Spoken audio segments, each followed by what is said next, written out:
कारल्याच्या कडवटपणामुळे कारलं खाणं कोणी पसंत करत नाही, परंतु या पद्धतीने जर कारलं बनवलं तर लहानापासून मोठे सगळे आवडीने खातील. अजिबात कडू होत नाही कारलं, खूपच टेस्टी आणि भन्नाट चवीचे कारलं तयार होतं. या सोप्या पद्धतीने तुम्ही नक्की बनवून बघा. मुलंसुद्धा आवडीने खातील. खूपच मस्त असं कारलं तयार होतं. टिफिनसाठी सुद्धा चांगलाच पर्याय म्हणून हे कारलं तुम्ही देऊ शकता. चला तर मग वेळ न घालवता लगेचच रेसिपीला सुरुवात करूयात. इथे मी 3 ते 4 कारली घेतलेली आहेत. तर अशा प्रकारची उभी कारली बघून घ्यायची. ही कारली कडवटपणा थोडा कमी असतो या कारल्यामध्ये. त्यानंतर कारली स्वच्छ धुवून घेतलेली आहे. त्यानंतर दोन्ही साईडचे भाग काढून टाकायचे आहे कारल्याचे आणि त्यानंतर कारल्याच्या चकल्या करून घ्यायच्या आहेत. जास्त जाड देखील चकल्या करू नका, थोड्याशा पातळमधूनच ठेवायच्या, नाहीतर मग कारलं शिजत नाही व्यवस्थित आणि शिजलं तरी जास्त कडवट लागण्याची शक्यता असते. त्यामुळे तर अशा प्रकारच्या चकल्या करून घ्यायच्या.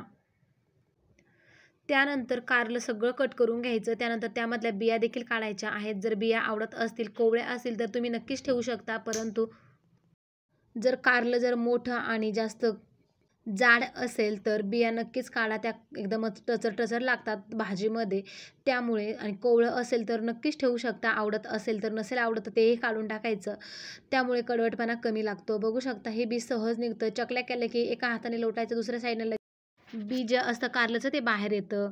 तर सगळे कारले मी अशाच प्रकारे कट करून घेणार आहे आणि त्यातलं बीसुद्धा काढणार आहे. तर बघू शकता अशा प्रकारे सगळे कारले मी कट करून घेतली, बीसुद्धा काढून घेतलं.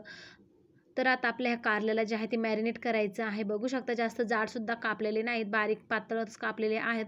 जास्त पातळी कापू नका, नाहीतर ते कडक होतील. त्यामुळे मिडियमच ठेवायचे आहे, परंतु जास्त जाड ठेवू नका. आता एका डब्यामध्ये घालून घेतले. यामध्ये थोडासा लिंबाचा रस पिळून घ्यायचा, त्यामुळे कडवटपणा कमी होतो. आता लिंबाचा रस टाकून घेतलेला आहे. त्यानंतर यामध्ये आपल्याला हळद आणि मीठ देखील टाकून घ्यायचं आहे. थोडा वेळ मॅरिनेट केलं की कारल्याचा कडवटपणा कमी होतो. तर आता यामध्ये थोडीशी हळद देखील टाकून घ्यायची. तर इथे मी पाव चमचा हळद टाकून घेतलेली आहे. त्यानंतर यामध्ये मीठसुद्धा टाकून घ्यायचं आहे. हळद छान अशी मिक्स करून घ्यायची, सगळ्या कारल्याला व्यवस्थित लागली पाहिजे. तर इथे कारलं छान असं मिक्स करून झालेलं आहे. त्यानंतर यामध्ये आता मीठ टाकून घ्यायचं, म्हणजे कारल्यामध्ये छान असं मीठ मुरतं, हळद मीठ, त्यामुळे कारल्याचा कडवटपणा हा कमी होतो. त्यानंतर सगळं मिक्स करून घ्यायचं. आता याला 10 मिनटं असंच ठेवायचं आहे मॅरिनेट करण्यासाठी. त्यानंतर आपण वाटण तयार करूयात कारल्याचं. तर इथे मी काही लाल मिरच्या घेतलेल्या आहे, लसूण, खोबरं, धने आणि शेंगदाणे. आता याला आपला भाजून घ्यायचं आहे तव्यावरती थोडंसं तेलामध्ये. बघू शकता अशा प्रकारे मी हे भाजून घेतलेलं. त्यानंतर आपल्याला याचं वाटण तयार करून घ्यायचं आहे. तर मिक्सरचं भांडं घेतलेलं आहे. यामध्ये सगळं मसाला जो भाजलेला आहे तो टाकून घ्यायचा. आता इथे कारलं जे आहे ते मॅरिनेट करण्यासाठी ठेवलं तेव्हा त्यामध्ये मी मीठ टाकलेलं होतं, परंतु आता मीठ टाकणार नाही. तेवढंच मीठ पुरेसं आहे. जर तुम्हाला वाटलंस आळणी जर वाटत असेल तर तुम्ही थोडंसं मीठ देखील टाकू शकता. बघू शकता अशा प्रकारे मी हे वाटण तयार करून घेतलेलं आहे. जास्त बारीकही नाही आणि जाडही नाही, एकदम मस्त असं वाटण तयार झालेलं आहे. चला तर आता कारल्याची फोडणी तयार करूयात. इथे मी कढई ठेवून घेतलेली आहे. यामध्ये 2 ते 3 चमचे मी तेल टाकून घेतलेलं आहे. आता यामध्ये आपल्याला कोणतेही मसाले वापरायचे नाही, परंतु थोडासा मी घरगुती मसाला जो आहे तो अर्धा चमचा टाकून घेतलेला आहे. त्यानंतर लगेच मॅरिनेट केलं कारलंही टाकून घ्यायचं आहे. कारलं जास्त वेळ ठेवायचं नाही, फक्त 10 मिनिटासाठी ठेवलं तरी पुरेसं असतं.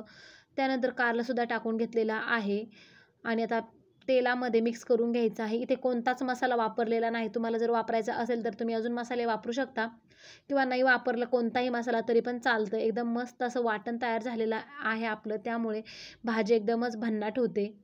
त्यानंतर 5 मिनिटानंतर झाकण काढून बघितलेलं आहे. अजिबात तेल न घालता हे कारलं आपण बनवणार आहोत. अजिबात कडू होत नाही. या पद्धतीने नक्की बनवून बघा तुम्हीसुद्धा. तर अजूनसुद्धा आपलं कारलं बऱ्यापैकी शिजलेलं नाही, तर पुन्हा हलवून घ्यायचं आणि झाकण ठेवून घ्यायचं आहे. कारलं पूर्णपणे शिजलं की त्यानंतरच आपण त्यामध्ये वाटण टाकणार आहोत.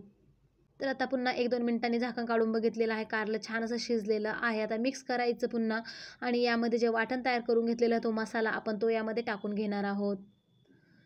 तर एकदम मस्त हे कारलं झालेलं आहे. अजिबात कडू झालेलं नाही, एकदम चटपटीत झालेलं आहे. डब्यासाठी सुद्धा देऊ शकता तुम्ही, एकदम मस्त आहे. अजिबात कडू झालेलं नाही. एका चपातीऐवजी तुम्ही 2 चपात्या खाताल एवढं भन्नाट चवीचं कारलं झालेलं आहे.